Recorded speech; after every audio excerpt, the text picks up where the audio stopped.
Commissioners, let's come to a U behind. Where do you want us? Horseshoe behind the governor and our local leaders. Thank you. Good morning. I'm Governor Kathy Hochul on what can only be described as a tragic day here in Oneida County in the city of Rome.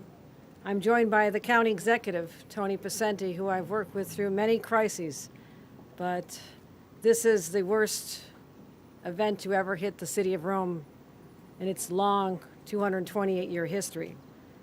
Also a mayor who's fairly new on the job but is now seasoned in dealing with disasters. That is our mayor, Jeffrey Lanigan. I spoke to both individuals literally minutes after the tornado, if that's how it's going to be categorized, and I cannot imagine it'll be called anything else, but the National Weather Service has to do their official designation, but let's say it's a tornado. We were in communication instantaneously. I just toured the downtown with my commissioners. We have the head of the DOT, the head of the Public Service Commission, our representation from Homeland Security. We have state police, our superintendent has joined us. We have so many individuals from state fire police. Everybody you can think of is on the ground here. We toured this community, but first I will say, as I was landing, coming in from New York City to make sure I was here, you cannot imagine the impact of seeing from the sky how vast the destruction is. When you see entire swaths of trees just collapsed like they were toothpicks, and then houses, the roofs gone, churches, St. Mary's, which had been here since the late 1800s, a fixture in our community. And then you get on the ground. We landed at Griffiths. If you want to know the power of this tornado, take note of the fact that a B-52 bomber was tipped on its side. That weighs 183,000 pounds. That's the ferocity of the storm that ravaged this community. Devastation unleashed by Mother Nature over the past 24 hours, as I said, is the worst natural disaster in the history of this community. What is so miraculous, so incredibly miraculous, that in this city of Rome, barely a block not affected, no loss of life. It was close for people. We saw a building where a new chiropractic office just opened last August. All excited, converting the old church property into new life, businesses. You look up and you see a room that is absolutely obliterated. The ceiling collapsed. It just looks like a war zone. And then you learn that there were 2 children who had been sitting in the waiting room waiting for their mom to arrive, who escaped unharmed. If that's not the hand of God protecting the people of this city, then I don't know what is.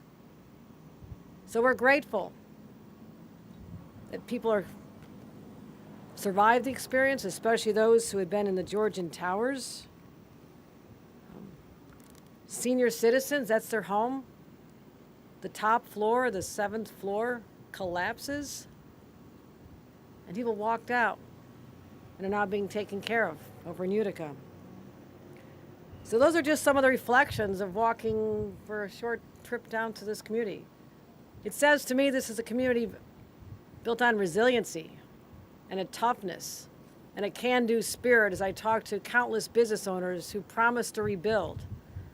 But also for our government workers, displaced, our Office of Mental Health, people, some of our neediest in the community had walked into these buildings getting services that were so essential for them. Seriously damaged. It'll be months, if not years, before they can be restored. The county offices, you'll hear from the county executive. The social services, all the basic services that we give to our people to help them get through life, are now damaged and compromised. But we were committed to doing whatever it takes to rebuild these services, these communities, the buildings. Because in a moment of crisis, what I saw is so clearly evident here this morning, in a moment of crisis, New Yorkers always unite. We come together. And so I want to thank my state partners as well. Senator Joe Griffo, once the mayor of this community. This hits personally for him. Assembly Member Marianne Buttonshaw, who has been speaking to me about how we can continue providing services to the neediest of this community. Because there is need. I met with one family who lived in an RV. The mom, daughter, son, son-in-law, and a 1-year-old. The RV was just knocked right over.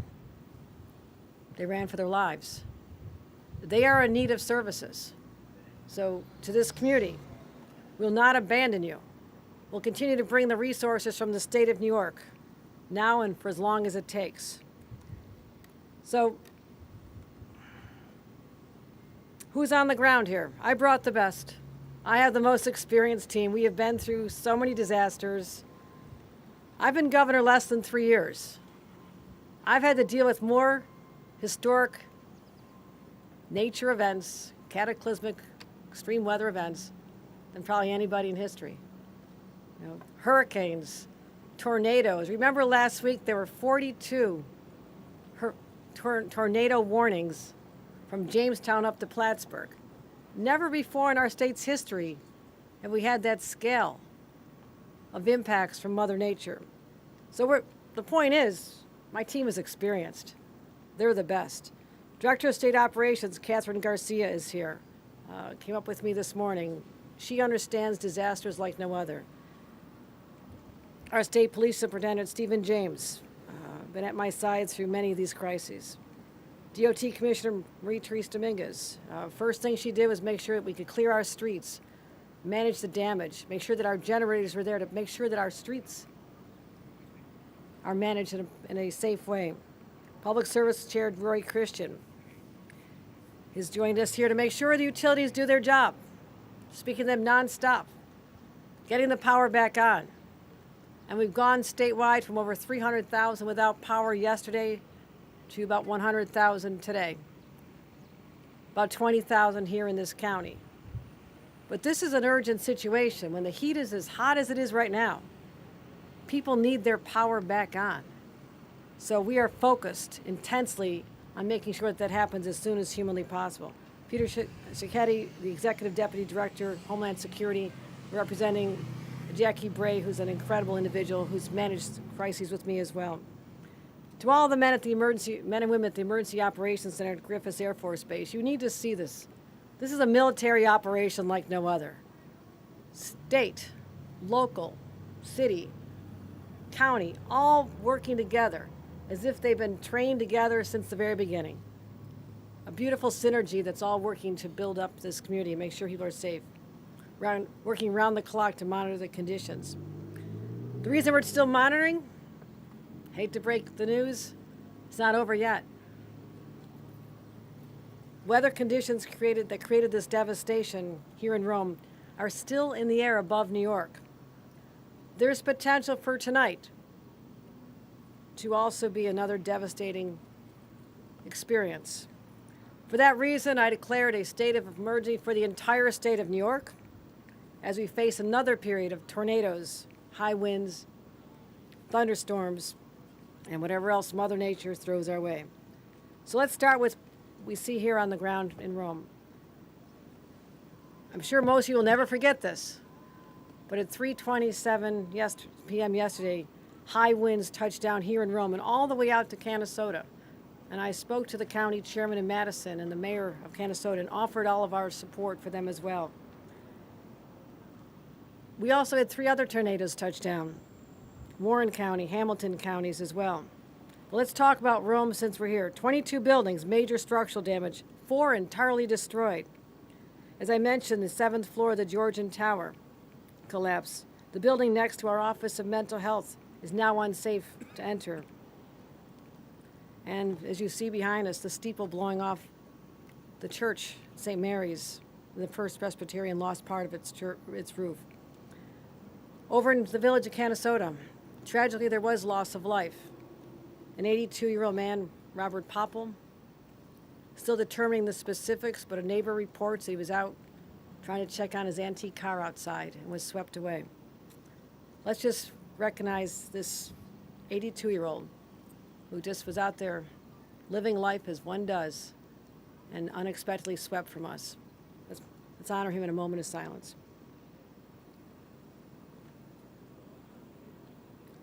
Thank you. So in Canastota, 3 homes collapsed, 30 structures damaged. Red Cross also has a shelter there as well. Now, I don't want to bring bad news back, but we also came through Lewis County just a few days ago. Serious flash flooding, 7 inches of rainfall in the village of Blauville. And state personnel have been on the ground for a week there. If you're ready for this as well, the Canadian wildfires are back. As you recall, last June, Syracuse and the city of New York had the worst air quality on the planet for a period of days because of the smoke coming from the Canadian wildfires in Quebec. We just received reports that is starting. We're not expecting air quality to be that compromised over this next week, but I want everybody to be ready for this. Be ready for this.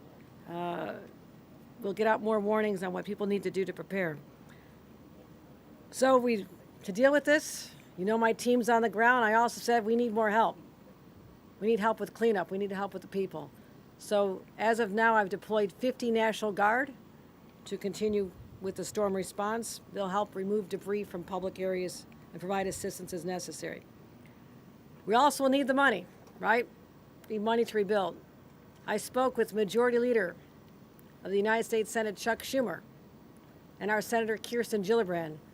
Both of them have committed any assistance we need with FEMA, but as you know, we first must calculate the scale of the damage.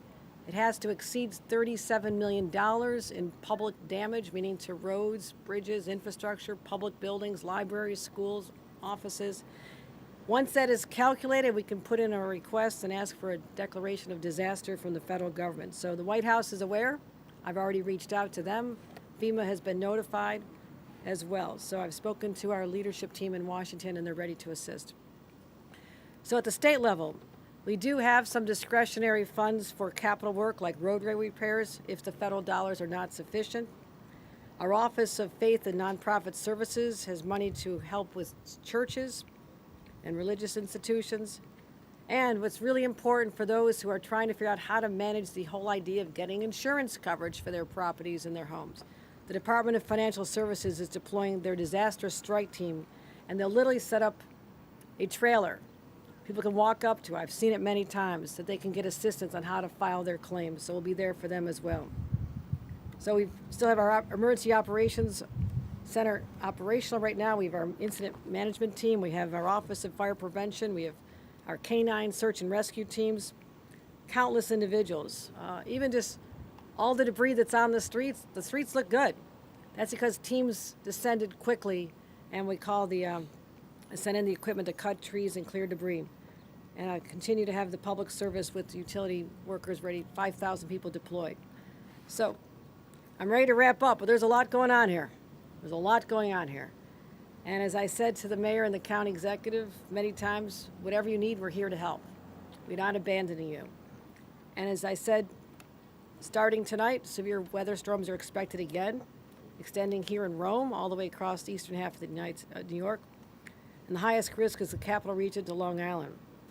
More trees coming down, more wires down, localized flash flooding, and it's going to be very hot.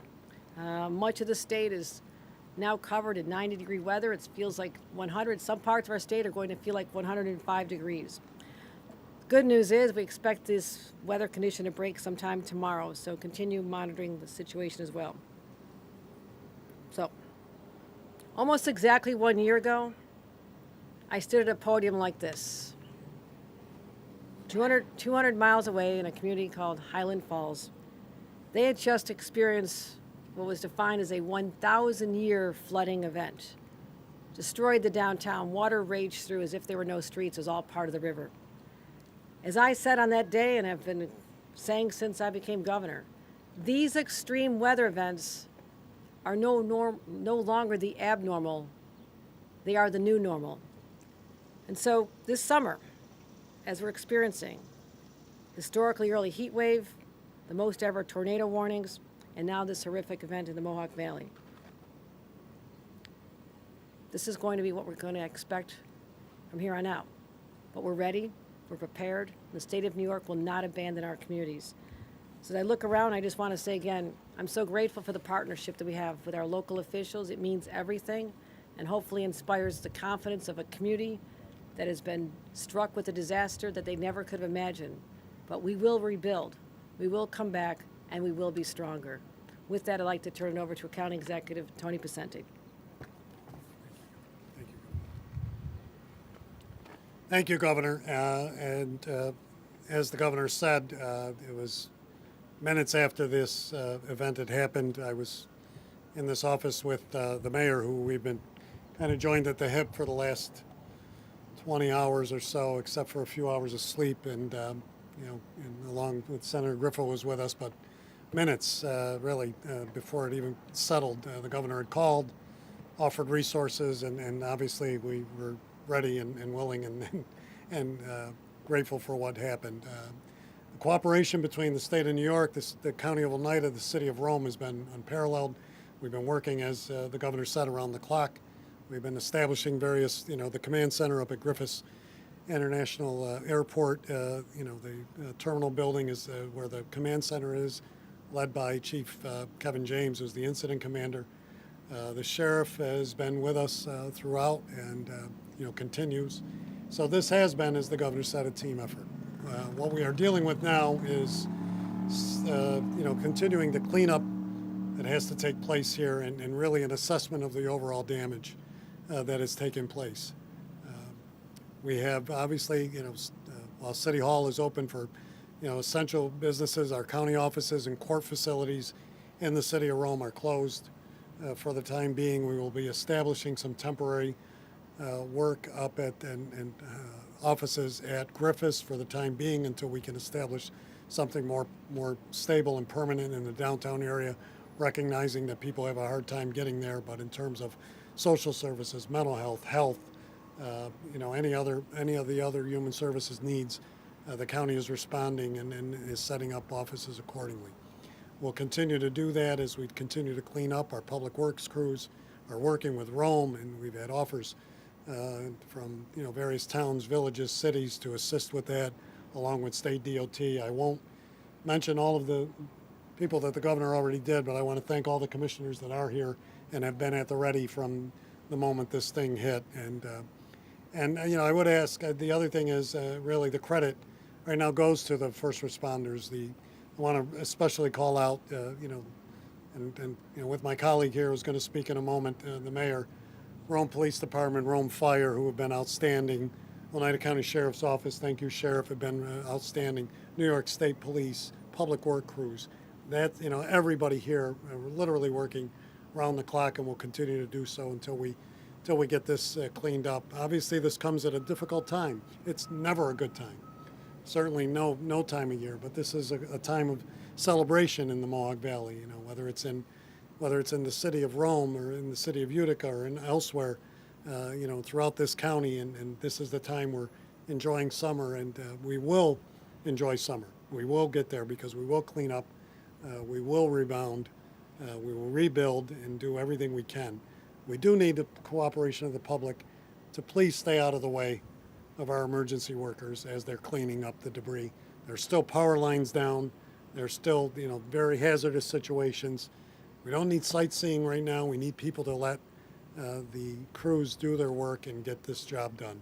But once again, to the governor, for her being here today is very important. For her, calls all last night. Again, I want to thank her. We come together in these emergencies like no other state, I think, and I want to thank you for that, Governor, and for the team behind you. And with that, I will turn it over to my partner, who we've been kind of joined at the hip for the last 20 hours, and that's Mayor Jeff Flanagan. Mayor.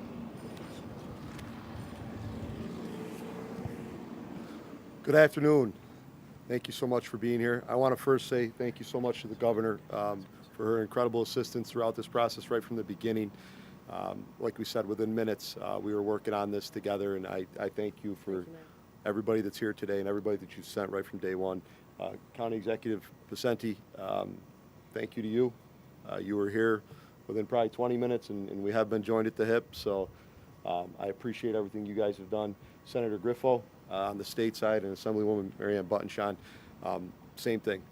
We have an incredible group here within Oneida County that is always willing to help, and that's exactly what we've done to get us to the point that we are right now, which is, if you saw this place at 4 o'clock yesterday afternoon, you would have never thought we'd be here where we are right now, to be able to walk the streets and even drive the streets. And I give that kudos to our local boots on the ground. These guys risked their lives running to calls that were coming into 911, even to the point where 911 shut down at one point, that they couldn't even take any more calls. And these guys were on the street, and I thank all of our local city employees, our men and women. You guys did an incredible job to get us to this point, because you were the first ones here, and you guys risked it all to be out there in that. So I thank each and every one of you for that. To our residents of Rome, do not be discouraged. This community is resilient, and we will build back. This is not something to get down on. We're here for you. We are not just somebody that lives here or serves here. Senator Griffo being the former mayor, County Executive is deep rooted in Rome. Assemblywoman Marianne Buttonshaw is deep rooted. This is not just some place we serve. This is our community, and we will make sure that everything gets done here to make this exactly what it was before yesterday's tragedy.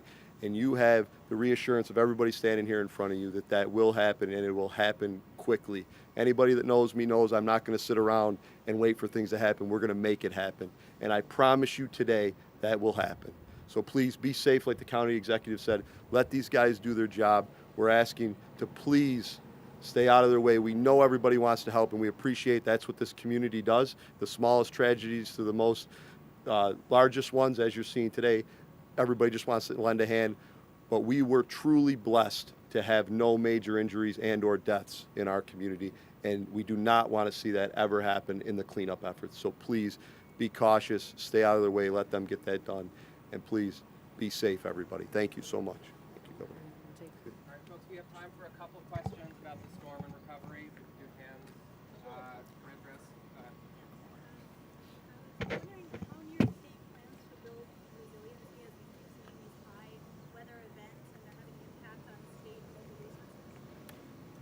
Resiliency takes many forms. Communities that live along rivers, for example, where we were last year with the 1,000-year event, you build up the embankments, you lift up houses and buildings to higher levels, you literally lift up sidewalks and streets to be able to accommodate higher water levels and minimize future damage.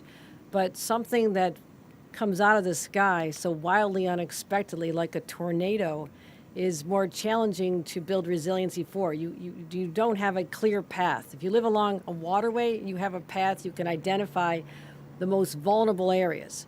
You can prepare. When it comes so randomly, and the path that you look at this take, it goes like this, it is more challenging, but I think it's how you deal with the aftermath as well. To have teams that are trained, they're integrated, no one misses a beat when there is a disaster, getting notices out to people, letting them know the resources that are available to help them build back. We're looking at, finding out if Nourish New York can provide more assistance to the food bank here, how we can provide the social services in other locations, with many of them are state employees as well. Identifying all the problems that arise in the aftermath and hitting them hard and dealing with them. But if there's anything else, anybody else to say about resiliency for anything else like this, Catherine? No? Okay, we're good. Okay. If someone knows how you can plan for a tornado and prevent it, you let me know, because we are now becoming a tornado alley. When you think about what happened last week, touchdown in Western New York, literally a community next door to my hometown, homes damaged, barns, loss of life of animals. So it hit all the way from Western New York, clearly across the state to hit here now. So it is difficult to plan for, but we're very focused on the aftermath and how we can make sure that people are protected after a storm like this hits. all right, next one over here. As I understand, isn't Honor America Days coming up next week, Mayor? What are you going to do about that? That's correct. We have Honor America Days next week, and we're actually working on that. We will not cancel it. I've spoke with the chamber this morning, and it will not be something that is canceled. It is a possibility that it will be moved to a later date, but we're working on that, as the parade route is actually one of the worst areas that was hit during this storm. So we'll have an update on that hopefully by the end of the day. Yeah. Clarification on numbers, you said 22 buildings that were damaged. That include homes as well, because if you're driving down the street, there's a lot more. What is the number? No, we're really doing an assessment on homes right now. This is building. This is not It's homes. more not buildings. homes. It's more buildings. We Yeah. think many homes were impacted. Yeah. Depends on, the level of impact. And you guys had no major injuries. Do you know how many hospitalizations, those numbers? I had spoken to the hospital, the mayor and I were in contact with them. They had some typical emergency room visits, but some normal activity and things like this, but nothing serious, bangs and bruises and things like that. Nothing that raised to a level that we had to, look and see what else could there be. So, as we said, no serious injuries were. Governor, I know you've got the tour of the damage. Just behind you, such a striking image of that church destroyed. You've seen a lot of damage in New York State. I haven't seen this kind of damage locally. Just wondering your thoughts on what you saw. No, a tornado has unique characteristics. I mean, anything in its way is struck down, whether it's the trees, the cars that are overturned, the devastation, the damage to the vehicles that are unrecognizable. But then a building that's been here since 1890s, that endured all these years. I mean, this community itself goes back to the late 1700s. Nothing like this has ever hit this part of our state. I will tell you, and certainly not the 3 years I've been governor. So no, this is next level damage that I've witnessed. It's very different than flooding, where you're walking through flooded, the water's up to your knees. You're going through damaged areas all the way up from Lake Ontario to the Hudson Valley, Long Island. I've seen all the flooding. Even a hurricane is damaging, but this is a unique weather event, which by its nature destroys what's in its path. This is This is heartbreaking to me. Last one over here. How confident are we from speaking to those who would know whether or not we would meet that $37 million threshold? And is that strictly municipal damage? And is that Oneida County role? What are the boundaries? And would that money be for municipal government, whatever, repairs, or would that trickle to homeowners? The criteria is that for the federal FEMA reimbursements, and we spoke to the White House again today, $37 million of public damage. Now that could be a bridge, a culvert, roadways, government buildings, libraries, schools, as well as what you think of as traditionally government buildings. So there are a lot of structures that would be encompassed in this. We are also defining this as not just Oneida County. This is the same tornado that hit Canastota. So you would add up the damage in the village there and other damage in Madison County with this and aggregate the two when you do your application. Would I like to add the damage done in Lewis County last week in Lowville? We'll try, but I don't know that I can identify that that's the same weather event, other than it's the same week, and these are extreme conditions. So we'll do everything we can to get the most money we can. Again, Chuck Schumer asked me to say, I will do everything I can to get every penny that's eligible to come back to the state. So we're accustomed to doing this. We've had to do this for historic blizzards and floods throughout the state. But is there anything else I missed on that, Catherine? No, you're correct, but I think the other piece is that you've committed. Yeah, the state money.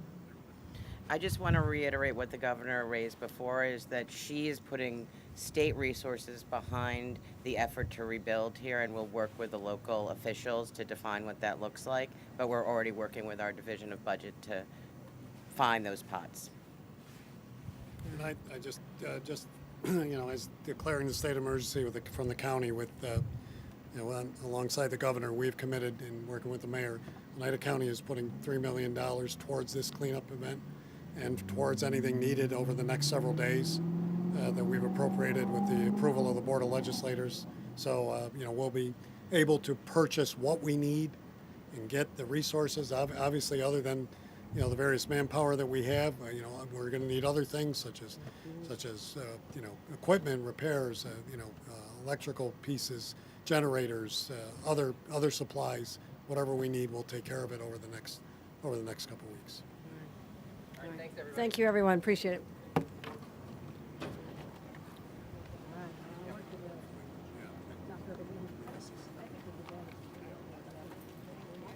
Oh, between both of us,